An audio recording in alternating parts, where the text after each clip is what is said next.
So I'm Eileen Doherty, and I'm the director of the Colorado Gerontological Society.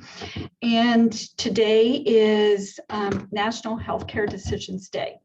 This is a day when at the national level, we encourage everyone to begin to think about their advanced care plans. Some people confuse advanced care planning with advanced directives. We are going to focus our efforts today on various tools, if you will, for putting together your advanced directives. But basically, planning means that you're in a position where you're starting to think about who do you want to help you in case you need medical assistance and or financial assistance, and what do you who do you want to be in charge of that. There are a lot of legal requirements, if you will, that are required in the state of Colorado to actually be able to implement these changes. We will send out the slides after the presentation. So if you want to take notes, that's great, but know that we will be sending the information as well. So with that, let's go ahead and get started on the presentation.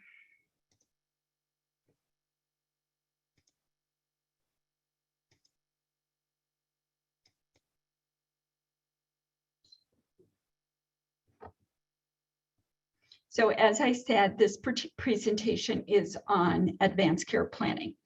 Our objectives this morning are basically to help you understand the forms that are available, how your circumstances will determine what forms that you would use, and the roles and responsibilities of your agents, whether they are your financial or medical power of attorney, or if they are an alternate or your legal guardian or conservator.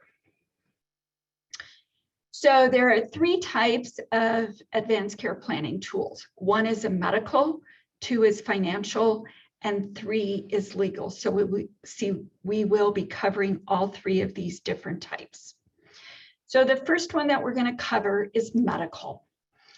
And a medical advance directive basically is a legal document that everyone 18 and over should really have. This allows whomever you have appointed as your agent to make decisions about your medical care.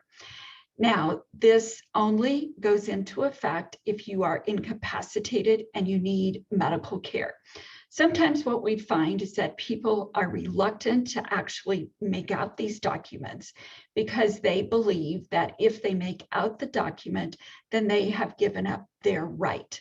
Under Colorado law, there is no requirement that if you appoint a medical or a financial power of attorney, that you have given up your right to make those decisions. So basically what these things do is that they really set up the situation where if you are unable to make decisions for yourself, that you have someone in place who can help with that. Colorado is not what's called a next of kin state. So just because you happen to be married to someone or you have an adult child 18 and over that you are working with and they are your biological or adopted children does not necessarily mean that the legal profession or the medical profession recognizes you as their person for whom you can make decisions. So without that, technically, while sometimes the medical profession will seek direction from you as a husband or a wife, if you are not able to give that consent, then they are not legally bound to accept your advice or your consideration. Decisional capacity basically means that you have the ability to know what you are doing. You willingly and with best of intentions, come to the table to appoint this individual to be your legal representative. This also means that you have the capability to make decisions about other parts of your life. So whether that is making decisions about buying groceries, whether that is entering into legal contracts to buy a house or to rent a house, to purchase a car, any of those kinds of things, you have to have what's called decisional capacity. You have to understand the contract that you are entering into, what its implications are, and what your responsibilities are. So you have to be informed, and you have to be able to make this informed consent. If you do not have decisional capacity, then you are not able to make these decisions. So there are a number of different types of medical advance directives. There are 7 of them to be exact. So we will go through each one of them, first explaining a little bit about the directive itself, and then we will talk about the roles and responsibilities. So the first one and the most common is the medical durable power of attorney. This basically applies to people who are making decisions about you for not only healthcare, but this has a more far-reaching implication. So this gives the individual who is your agent the ability to give decisions about healthcare, about surgery, about where you live in terms of nursing homes, assisted living, independent living, gives them the ability to make decisions about home care, grocery shopping, those kinds of things. So anything related to your person is basically covered under a medical power of attorney. There are 2 ways that you can get a medical power of attorney. You can either use a pre-printed form, which has gained significant consensus, if you will, among a lot of advanced care planning advocates in the state of Colorado. Or you can go to an attorney and you can have an attorney draw up a special form specifically focusing on what it is that you want to have included. In your medical power of attorney, you will want to address such things as where you might want to live, whether or not you want life-sustaining measures, whether you want nutrition and or drink to be provided. You will want to talk about things like, do you want a feeding tube? Do you want other kinds of life support or life-sustaining measures? And that is where you will want to have the conversation with your agent about the kinds of things that you want. I serve as a medical power of attorney for a number of people, and I always try to engage in what many of us call very difficult decisions about helping people to actually think through, if you are, for example, in a terminal state of cancer, do you want to continue to have radiation and or chemotherapy? Or would your decision be one in which you would want hospice and other palliative care supports? So making those kinds of decisions known and having those conversations is extremely important as you work with your medical power of attorney. The second document that Colorado has made available is something called the living will. The living will is really only good if you are in a terminal state or what is called a persistent vegetative state. This is a situation in which you are pretty much comatose. You are unable to make decisions. You probably will not recover from this situation, and you are unable to engage in usually any type of conversation, and your decisional capacity has actually passed and you're not able to make those decisions. The way that one of these living wills basically can be enacted is that there is a pre-printed form.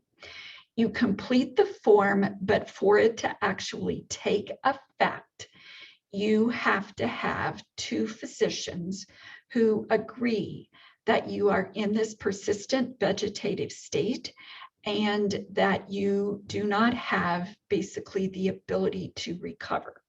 They also have to agree that you do not have decisional capacity anymore. After two physicians have reached this conclusion, then the primary physician will write an order that they will discontinue all life support. So this really is only good if you are already on life support. This is not a document that is used, for example, if someone is on hospice. This is used if you're on a ventilator, if you are on other feeding tubes, those kinds of things. Once the doctor writes the order, then they must wait 48 hours before they can begin to withdraw life support. So again, it is a very limited document. Some people will not do a living will and will only do a medical power of attorney because they believe, which is accurate, that everything that you would do in a living will can also be done through a medical power of attorney. Other attorneys will advise you to do both a medical power of attorney and a living will. And the reason for that being that it helps, in their opinion, if you have a living will, to provide guidance to your agent under your medical power of attorney of your decisions. The next medical advance directive that we have is a CPR directive. This is a doctor's order basically indicating that you no longer want CPR or cardiopulmonary resuscitation. What this document does is it says that if my heart stops, I do not want to have any resuscitation efforts. I do not want the medical profession, the ambulance crews, or if you are in the hospital, for you to basically have your heart zapped, for you to be able to try to come back and get your heart started again. If you are living in your own home or your own apartment, an assisted living or a nursing home, and you have a CPR order, in order for that to be followed, if EMS or the emergency medical services, the ambulance shows up, you must have a copy of that clearly visible, indicating that you are the person who is in the room asking for support and that you do not want to have CPR administered. If there is any question on the part of the ambulance crew that you are either not the person or they cannot find the form, they will go ahead and administer CPR regardless of your wishes. So that is why it is important for that to be readily visible and available to medical personnel.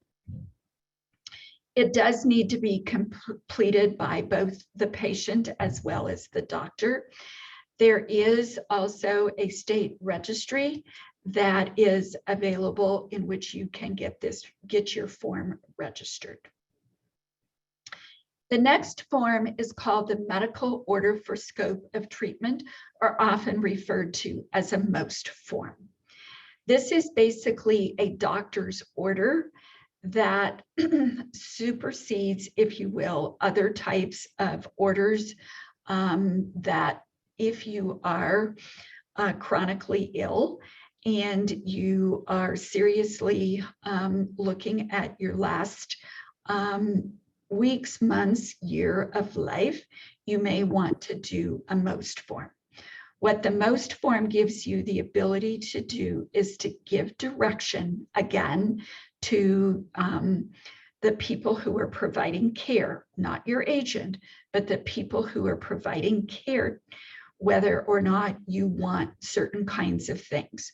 So primarily the three things that are included on the most form is whether or not you want any infections to be treated, and if so, how aggressively and for how long, whether or not you want hydration and nutrition to be administered, and if so, and for how long, and if you want any life support services to be administered, again, whether or not you want a vent, a feeding tube, that kind of support.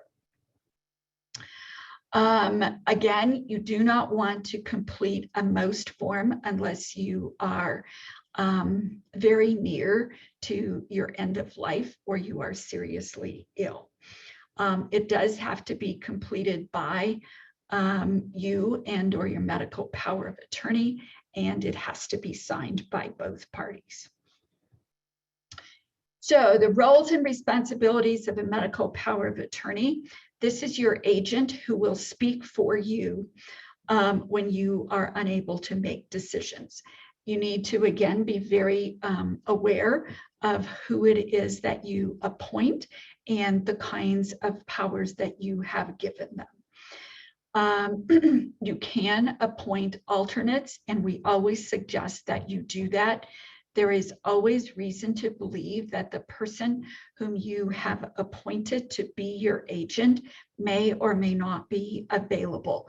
So it's good to have an alternate just in case. Your alternate has the same power, if you will, as the primary agent whom you have appointed. Each medical power of attorney should get a copy of the form. The form should be notarized and it should be witnessed. Again, this is to prevent any type of coercion or concern that you may have not signed this willingly. You also probably want to give a copy of it to your medical primary care physician or your healthcare provider. If you are in a facility, the facilities also will need to have copies of that, such as if you are in an assisted living or a nursing home or a hospice facility. The living will, basically, the agent in the medical power of attorney can also weigh in, if you will, on the decision about your wishes related to the living will. Again, this is only their opinion on this very end of life care and withdrawal of life support systems. The living will specifically stands on its own and does not need to be reviewed by a medical power of attorney. Sometimes I have also seen over the years, especially those forms drawn up by attorneys, where the living will directions, if you will, are actually included in the medical power of attorney. So if you are working with an attorney, you may want 2 documents and you may want a single document. Again, making sure you understand what you have. The CPR directive then is basically the doctor's order. And this form, as I said earlier, does need to be present when the emergency staff, whether it's in the hospital or in the home, are called. And if they are called, then, and you do not want them to administer life or advanced procedures in case your heart stops, then this is the document that would keep that from happening. The most form is basically the doctor's order. This is the form, again, that is used by the doctor or the healthcare provider in terms of how much care is provided. Oftentimes, one of the things that we would caution you about is that if you fill out a most form and you are in either an assisted living or a nursing home, we have sometimes seen where people who showed up in the emergency room at the hospital were not afforded any type of care, but were basically sent to hospice if in fact they had a most form. So again, making sure if that is what you want, that is the type of advance directive that you have. There are 4 other advance directives that you could take advantage of as well. This next one is a medical healthcare proxy. This is a form basically that can only be used if you have not implemented a medical power of attorney. This is for the people who never got around to it, who didn't do it, who didn't realize the importance of it. One of the things that Colorado did many, many years ago is if you didn't have a medical power of attorney, the only alternative for making healthcare decisions was to go to the courts and get a guardianship. And so Colorado created this healthcare proxy in which basically individuals who are concerned about the individual come together and make a decision about who will make decisions for the person who needs care. This form is usually filled out by the medical profession again. It can be filled out by an assisted living, a nursing home, a hospital, a hospice, or a home care agency. There is no pre-printed form that you can use, as unlike the medical power of attorney or the living will, those and the most form, those all have pre-printed forms. Each facility does not have to accept the previous facilities of the form for a healthcare proxy, although my experience in the last 10 years or so is that once a form is filled out by one healthcare institution, most of the follow-up facilities will accept it. The medical aid in dying, this is a state constitutional end-of-life amendment or decision that was approved a couple of years ago. Basically, what this does is it authorizes people in the state of Colorado, if they are terminally ill and they personally want to end their own life. So rather than committing suicide, as some people did in previous situations, if someone is really in excruciating pain and an end of life situation, and they want to end their life, then they can go to a physician. They can express that they want to do this. They can then be issued a combination of drugs, barbiturates, and other drugs that will basically make your heart stop. The individual does have to attend counseling sessions, and they do have to wait 2 weeks before the drugs will actually be prescribed, and they can pick them up at the pharmacy.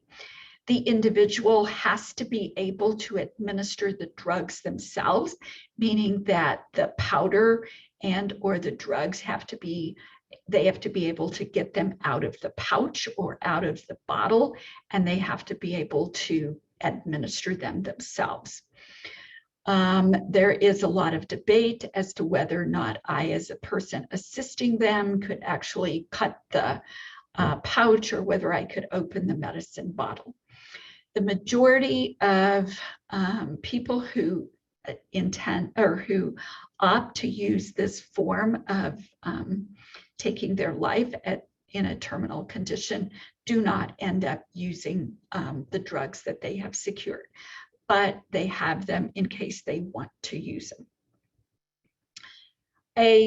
Another type of form is a behavioral health order form.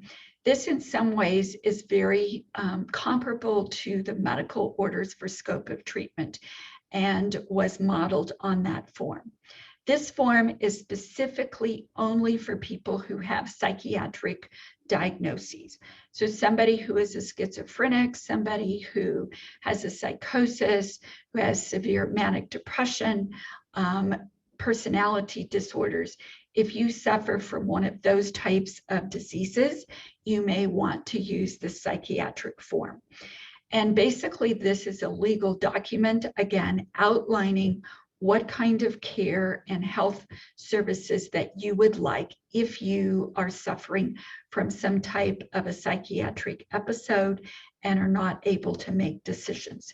This is something that was especially sought after by individuals who suffer from psychiatric diagnoses, who have young children, because they wanted to be able to appoint an agent and an alternate agent to be able to provide care for their family, rather than having those family members go into the courts and or be taken care of through Child Protective Services.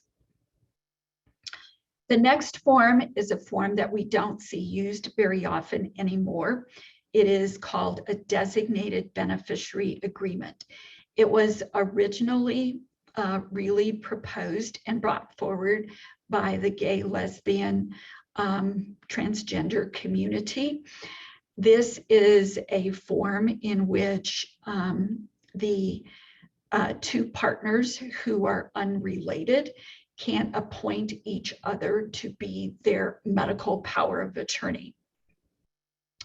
We also saw this used at one point in time when it first became law by family members, like a mother-daughter team, in which neither of them were married. And in this kind of a situation, basically, it gives the powers for the medical power of attorney to that other partner.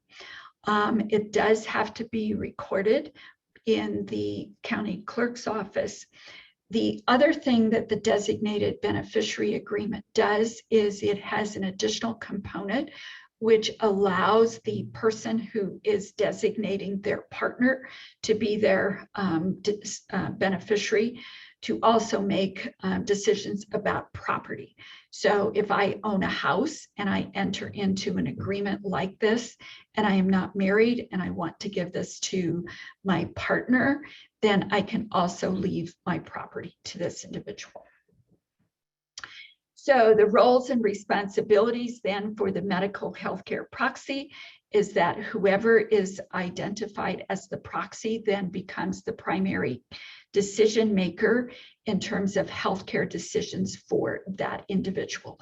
So again, they're going to be able to decide whether or not there's medications, whether there's surgeries, hospitalizations, admission to various kinds of care, making sure that the person has food and other supports that they need. This individual cannot stop life support without review by the medical community. Unlike a medical power of attorney, where I can decide that, yes, it's time that we discontinue the medications and we are going to put someone on hospice, a healthcare proxy does not have the ability to do that. The responsibility for the medical aid in dying is basically lies with the individual themselves. As I said earlier, you as the person who wants to use the medications to end your own life have to be the person who works with the doctor, who attends the counseling sessions, and who administers the drugs to yourself. The behavioral health form appoints an agent. Again, this agent is the person who is responsible for making decisions about your behavioral health, your psychiatric situation, if you are not able to do that yourself. And in the Designated Beneficiary Agreement, this allows the person whom I have designated as my beneficiary to not only make medical decisions for me, but they also have the ability to inherit my property and probate my will. So the next section here is to look at basically what medical advance directives should you complete. As we said earlier, you do have to have decisional capacity, meaning you have to be able to give informed consent to either accept or refuse any type of medical treatment. And if you still have that ability, then you can enter into completing advanced directives. So the first question is, do you have a serious life-limiting situation? And if you do, then we recommend that you at least consider filling out a medical power of attorney and a living will. The living will, you may also want, if you are younger or you're in relatively good health, you may want the living will to say that you do not, that you want CPR and that you want all measures taken to start your heart again, if in fact it stops. Whereas if you get older and you are suffering, say, from kidney failure or something like that, or you have cancer, you may want to change your living will and you may not want to have CPR. You may also want to complete a most, depending again on what your personal situation is and if you want, what types of care that you want at your very end of life. If you do not have a life-limiting medical condition, then you still should probably fill out a medical power of attorney. A former staff person of mine, she basically was in a situation where at 26 years of age, she was in a severe car wreck. And for a period of about 3 or 4 days, she was unable to make any decisions. And because she did not have a medical power of attorney, her folks were also unable to make decisions for her. If you are considering CPR and you would like to have CPR, then again, trying to decide whether or not you want that. If you want CPR, then don't do anything, because the medical profession, the ambulance crews, and also the hospital staff will administer CPR if you do not have a specific directive. If you have a directive that says you do not want CPR, then basically you need to consider if you have a life-limiting medical condition. And if you do, go ahead and complete a CPR. And again, depending on where you are in your disease process, you may or may not want to complete a most form. If you don't have a life-limiting disease, you may still want to fill out the CPR, making sure that you will get care if you need it. If you need medical care and cannot communicate your needs and you have not completed an advanced directive, then basically your doctor and your medical team are the ones who will start to look for this healthcare proxy. The first thing that they will usually do is they will look to your family or other natural supports. And if they can find those individuals, then they will work with them to see whether or not they are willing. One of them is willing to be your proxy and appoint that person. If no one in your group of natural supports is willing to accept or be your proxy, then basically they will go forward as if you had no family or natural supports, and they will find, the doctor will basically look at putting together a healthcare proxy using the procedure that is outlined in the statute. And there they will find some other physician and consult with other people from an ethics committee within the hospital or the nursing home. And that group then will make a decision as to whether or not they will proceed with the healthcare proxy and how to continue providing care. This then brings us to the next section of our discussion, which is the financial section. So financial advance directives are also legal documents They allow everyone 18 and over, again, should have one. And this allows people to make decisions about financial matters regarding you and your property, or your bank accounts, or any other property that you own, if you become incapacitated and if you need this assistance. Again, Colorado is not a next of kin state.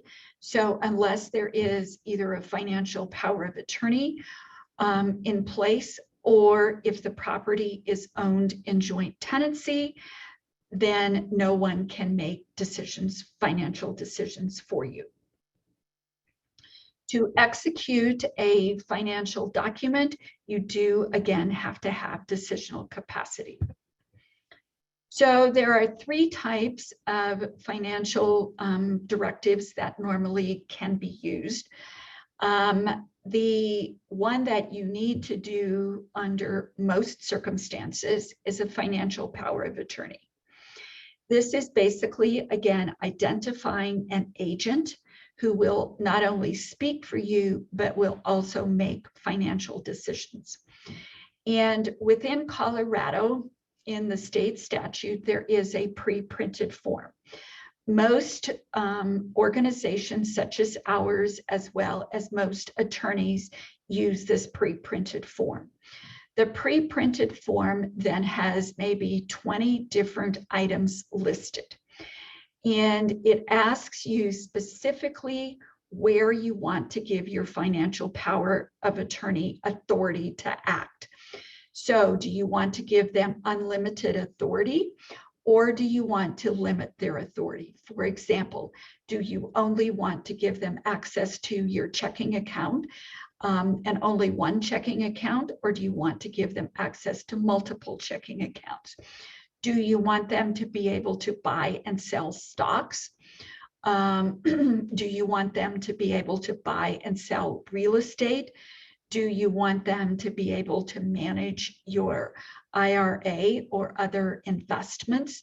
Do you want them to be able to engage in other things related to your estate, your car, anything that you own of value?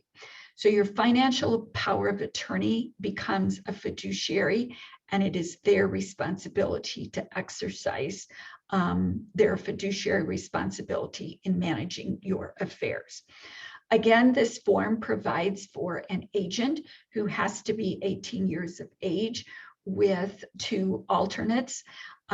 We do recommend, as I said earlier, with the medical power of attorney, that you also have financial powers of attorney and have 2 alternates. The form does have to be documented or notarized. Sometimes the question is asked, if I do a financial power of attorney, can I also do a medical power of attorney? And the answer is yes, you need to do both. And the same person can have both financial and medical responsibilities, or you can have 2 different people have those responsibilities depending on your preferences and wishes. As with the medical power of attorney, you also will want to discuss what it is that you want with your medical power of attorney. Within the probate code of the state of Colorado, there are very specific requirements for a fiduciary. So a fiduciary is someone who is responsible for using your money to benefit you, but they also cannot be lax in how they use your money. So for example, if they are taking care of your investment portfolio and they take everything and put it in very high risk securities, and you are 90 years old, that is probably not going to be considered by the courts as exercising good fiduciary responsibility. If you're 90 years old, you probably don't want to be in high risk securities and lose all of your investment portfolio. A representative payee is somebody who is only recognized by the Social Security Administration. The Social Security Administration does not recognize a financial power of attorney, nor do they recognize a conservatorship by the courts. They only recognize an agent that you want to appoint that they have approved. So Social Security has their own form for a representative payee. You then, if you want to appoint somebody to be your representative payee, you have to go with that individual to the Social Security Administration and ask that they be appointed as your representative payee. If you do not have decisional capacity, there is a form that your physician or healthcare provider can sign, and then they will then appoint this person whom you want to have as your representative payee takes that form to the Social Security Administration. If you as the incapacitated person are able to go along, that's great. If not, it's not necessarily required. And then the interviewer or the claims representative at Social Security will review your application, will review the doctor's statement, and then make a decision as to whether or not you can be appointed as the representative payee. Once you have been appointed as the representative payee for someone, then you have the ability to look at their Social Security records as well as their Medicare records. This again is extremely important because many people who are Medicare beneficiaries and or who receive Social Security end up having to work with Social Security and or Medicare in their later years. Social Security does provide for what's called an advanced designation. So if you are not currently capacitated and you know exactly who you want to be your representative payee, you can fill out this form 4547. You can file that with Social Security, and at the point in time when you need support, then they can appoint that person to be your representative payee.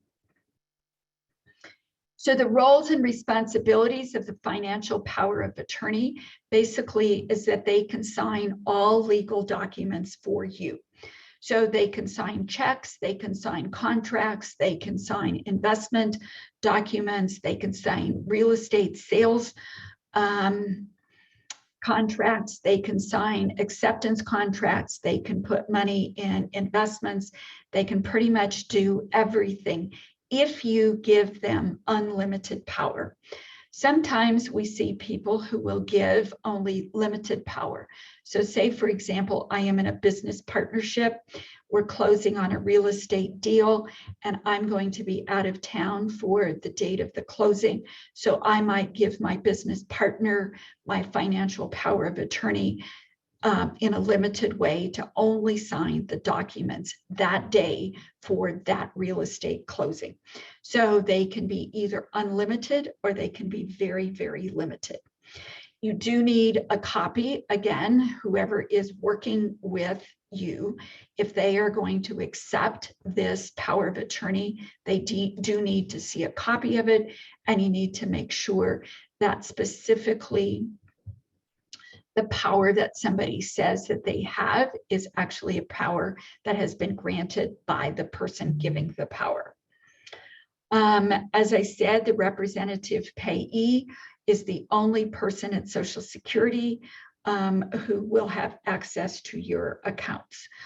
They also have a fiduciary responsibility, and Social Security will require that as the representative payee, that you file an annual report with the Social Security Administration detailing and itemizing how you have spent that particular person's monies over the past year. So that is a form that has to be filled out If there is a failure to fill out that form, then you could be denied ongoing responsibilities as the representative payee. So what financial forms should you fill out if you have cognitively are able to make decisions, you have ability to give informed consent, and you are not incapacitated, but you want somebody to speak for you in the event that you are not able to do that, then we totally recommend that you again fill out this financial power of attorney. Even if you are not having issues, we still advise that you consider filling it out just in case you are not able to do it for yourself. For the Social Security Administration, you will want to get a copy for this to fill out this representative payee form. It is available on Social Security's website, and the third party, usually your physician or healthcare provider, will need to sign it. And then you will need to make an appointment with the Social Security Administration to be able to complete it and be appointed. If you do need someone to speak for you, but you are not ready for the personal representative with Social Security, then fill out the financial power of attorney and the advanced designation form. If you need help with your finances and you have some type of cognitive or physical impairment and you did not fill out a financial power of attorney, then basically you will find yourself needing to go to the courts. Unfortunately, on the side of the finances, we do not have a proxy type of format as we do with the medical power of attorney.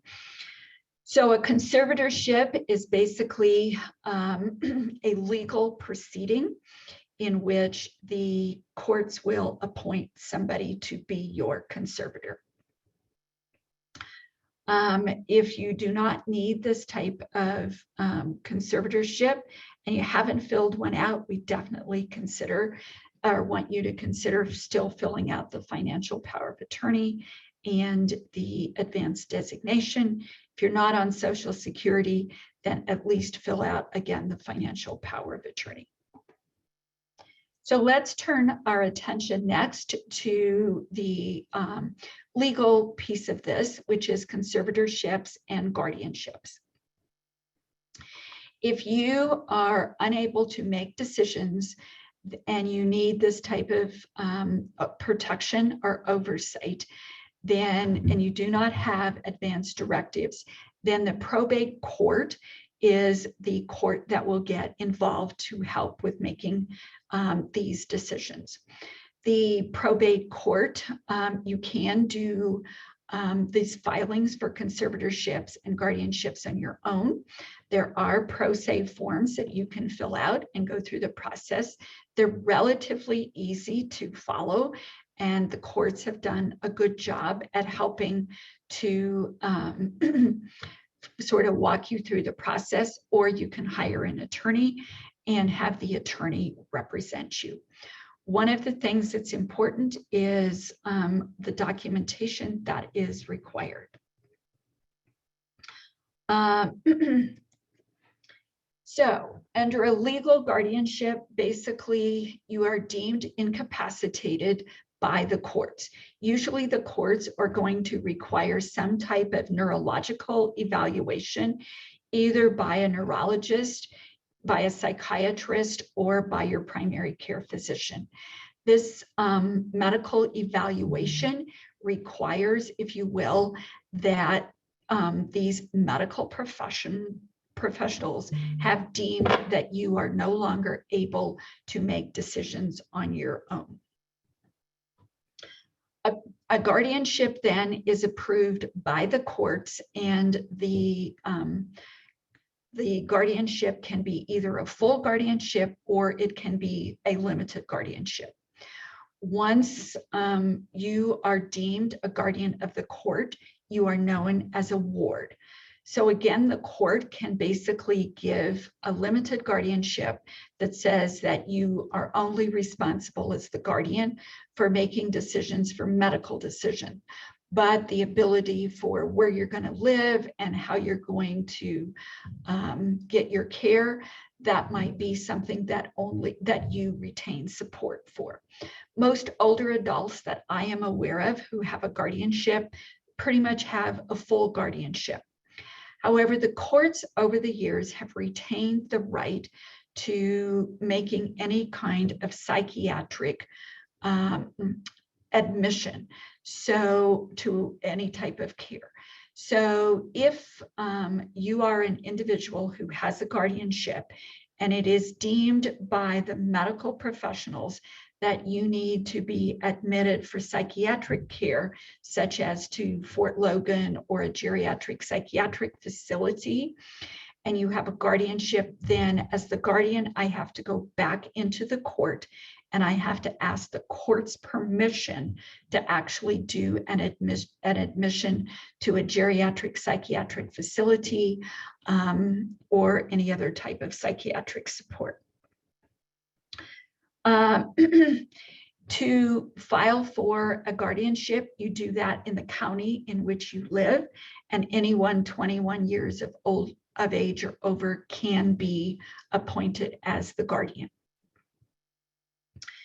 The guardianship handles only medical personal things. The conservatorship then is your money. So if you do not have, again, a financial power of attorney and you are unable to make decisions about your financial affairs, then the court will appoint a conservator. This is also done by the probate court. The papers are filed in the district court in the county in which you live. Anyone 21 years of age or over can be appointed. Now, it is common sometimes if people have a medical and or a financial power of attorney, oftentimes those documents indicate that if there is a need for a guardianship or a conservatorship, that medical or financial power of attorney be appointed to assume those responsibilities. So again, as I implied, the roles and responsibilities for the guardianship, the court will outline specifically what your responsibility is as a guardian. And they will indicate whether it is a full guardianship or whether it is a partial guardianship. If it's a full guardianship, then you as the guardian are responsible for making sure that there's medical care, food, clothing, and shelter. Many times, if the person is low income and they don't really have an estate, one person can be appointed to be both the guardian as well as the conservator and manage the finances. So for example, I have somebody that I am a guardian for, and his monthly income is basically supplemental security income. And a little bit of Social Security. So I am both his guardian as well as his conservator. The appointment is made annually, and you do have to submit a report to the court.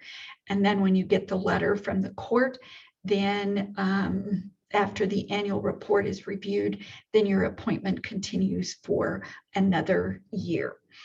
On the conservatorship side, again, this is a ruling of the court, of the district court, appointing somebody to be responsible for your estate and your finances. This appointment is also for 1 year, and an annual report is required. One of the things that I want to say is that if you are negligent in your roles and responsibilities as a guardian, as a conservator, or as any of the other medical or financial designations, you can be accused of elder abuse. And if someone knows that you are not being responsible, they can report you to the police as being negligent in those duties. So a legal guardianship, if you are incapacitated and you don't have a financial power of attorney, then you may want a legal guardian, and you will want to file those papers with the court, or someone will file on your behalf. If you're not incapacitated, then we highly recommend that you not only do that you do a medical power of attorney, but consider the living will and the most form. Other legal documents that you may want to consider, you should make total clarity and that you understand the difference between a living will, which is a medical document that we have discussed, and your last will and testament. Your last will and testament is the legal document that basically says, here is how I want my property distributed. A last will and testament also gives the authority to the executor or the personal representative of your estate to bury you. So even if you don't have a lot of property, sometimes people say, I don't need a will. You do need a last will and testament, because more and more mortuaries are now asking if in fact you have the legal responsibility to bury someone. Even if your will is very simple and it gives two powers, one is the power to bury you, and the second is to distribute your personal property. There are a lot of pre-printed forms. They're relatively easy to fill out, and you can utilize those. If you own real estate, you could still use a pre-printed form, but it might be a little bit more difficult. If you, in some instances, you may want, and in most instances, you will want your last will and testament to actually be drawn up by an attorney.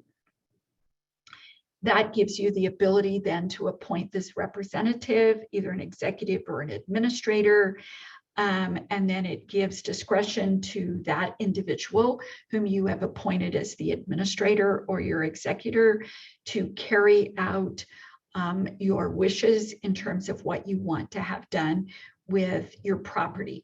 The courts consider your money to be property as well as your real estate and other things that you might own.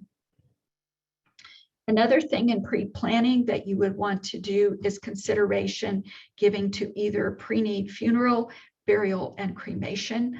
Again, individuals who have taken care of these burial considerations provide for a funeral that has been paid in advance. It gives direction then to your heirs as to whether or not you want a traditional burial, whether you want a cremation.